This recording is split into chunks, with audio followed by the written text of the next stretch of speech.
When I was asked to participate in this panel, the first story I recalled was Judy Chicago's experience in a class on the intellectual history of Europe. And at the first class, the professor said that at the last class session, he would discuss women's contributions. Well, Judy waited all semester, and when the last class finally came, the professor basically said, when Judy asked him, women's contributions, they made none. And that started Judy off on her work. I started to reflect on the subject of women in art and women in general.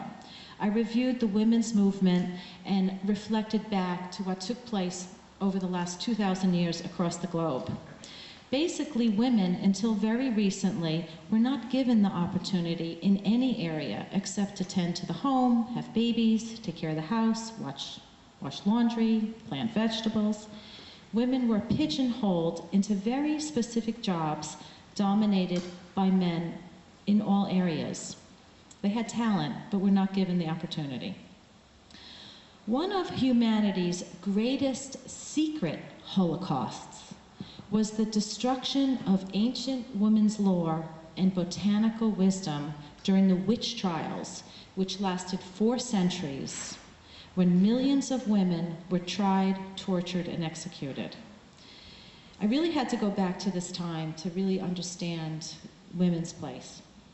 It's believed that 9 million women were executed during the 400 years when the male patriarchy took away the power of women in the healing profession. Women have always presided over the great mysteries of the world, including life and death. One of Judy Chicago's guests at the dinner party honors Petronilla, who was the first woman burned at the stake. We know that opportunities for women are available more than ever before in the West, although many countries are still in the Dark Ages. This came about gradually. If you study Judy Chicago's dinner party, which is on permanent view at the Elizabeth A. Sackler Center for Feminist Art at the Brooklyn Museum, you'll be able to trace the accomplishments of 1,038 women, from the primordial goddess to Georgia O'Keeffe. I have news to say now that by May 1st, the educational curriculum based on the dinner party will be available to download free of charge on her website in series. The New York Times called the dinner party the seminal proto-feminist work. As I started to investigate women's accomplishments, I realized there are millions of very important unknown women in all fields. The very word history, his story, acquired a new meaning for me. And hopefully now with this and AIR, we're beginning to kind of learn about her story as well. Here's a few quick facts. In 1707, Henrietta Johnson became the first known professional woman artist in America. She began to work as a portrait artist in South Carolina. In 1832, Maria Stewart was the first Black woman to speak publicly about women's rights. Faith Ringgold created a work honoring Miss Stewart.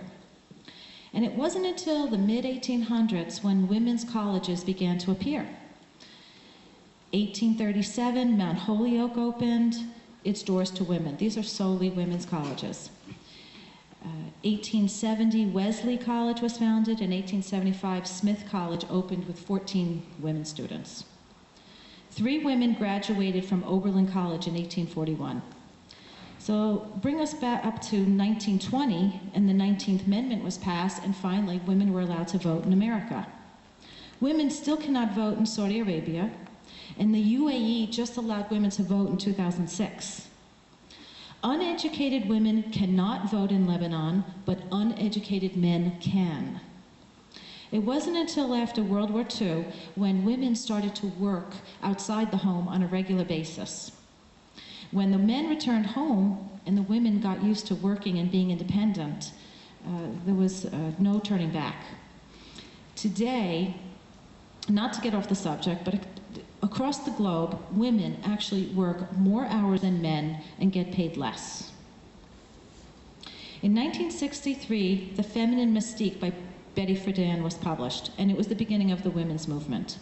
In the 1970s, we saw a great leap forward. The first known feminist art program was created by Judy Chicago in California. She built the Women's Building, which was a very important center of the LA feminist art movement. The Feminist Art Project, TFAP, was founded by the Institute for Women in Arts at Rutgers University. And as a result, many universities have created courses dedicated to surveying women's accomplishments in the art world. In 1970, Judy Chicago declared, and I quote, "Judy Gerowitz hereby divests herself of all names imposed upon her through male social dominance and freely chooses her own name, Judy Chicago." Her work was once belittled and misunderstood by critics, and now her work has become icons of the feminist art movement, earning her a place among the most influential artists of her time. And Faith Ringgold, with 20 honorary doctorate degrees and the recipient of over 80 awards, has also earned her place in history. That being said, we have a lot of catching up to do, and I sincerely believe that women will be on equal par with men in all areas, including the arts. 60 Minutes a few years ago covered this very issue and said that in school, girls are surpassing boys from kindergarten through graduate school. We'll probably need a men's movement at some point. I have 2 boys, so I love men. Don't think I don't. Now, in closing, with the dawning of a new age, the balance of power is shifting once again. We're fortunate to be living in a time when we can see the emergence of a new consciousness as women regain the rightful respect due them. Women and men are free now to join together as equal partners to co-create a deeper understanding of humanity. Thank you very much.